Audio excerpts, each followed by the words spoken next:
In the 1980s and early 90s, he was one of the most colorful characters in wrestling. I was always aggressive, and because I wanted to make the fans believe that I was from Africa. To some, he was the Ugandan Giant, but for most, he was Kamala. To myself, I was an entertainer.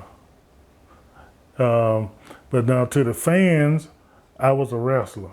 Well, I'll tell you what, he's not just another pretty face, this guy. He was a wrestler known for his bouts at the Mid-South Coliseum to Wembley Stadium in London, facing off against Hulk Hogan, Jake Roberts, the Undertaker, and he even body slammed Andre the Giant. After I body slammed him, I was so surprised of the spot. I was standing back, I didn't know what else to do. I was just there, I didn't know nothing else to do.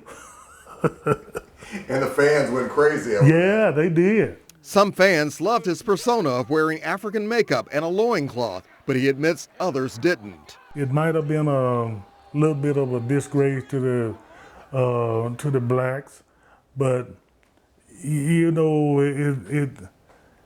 I was just concerned about making a few dollars, but I didn't want to hurt no nationality.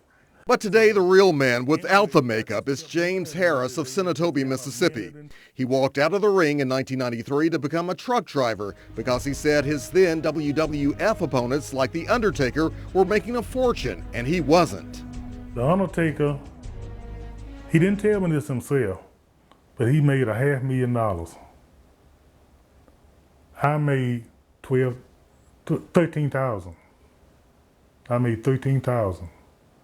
So I don't think that was fair. But his biggest battle in life was yet to come. Back in October, I went in the hospital and I had to go on dialysis.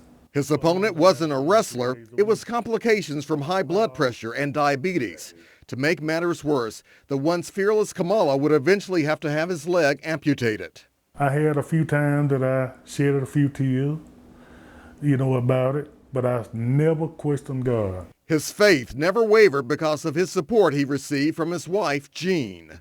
I don't ever want him to give up on himself because I would never give up on him.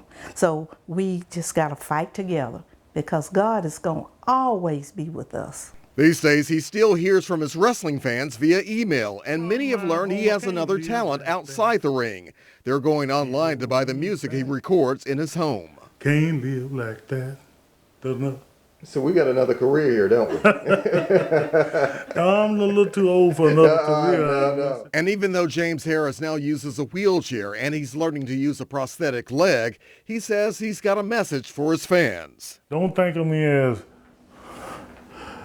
oh, please, help me. I don't want them to think of me that way. I want them to think of me as uplifting. He says he's comfortable with his new life as a husband, father, and grandfather, but he says deep down inside, he is still the Ugandan Giant. Kamala is alive and well. Alex Coleman, WREG-TV News Channel 3.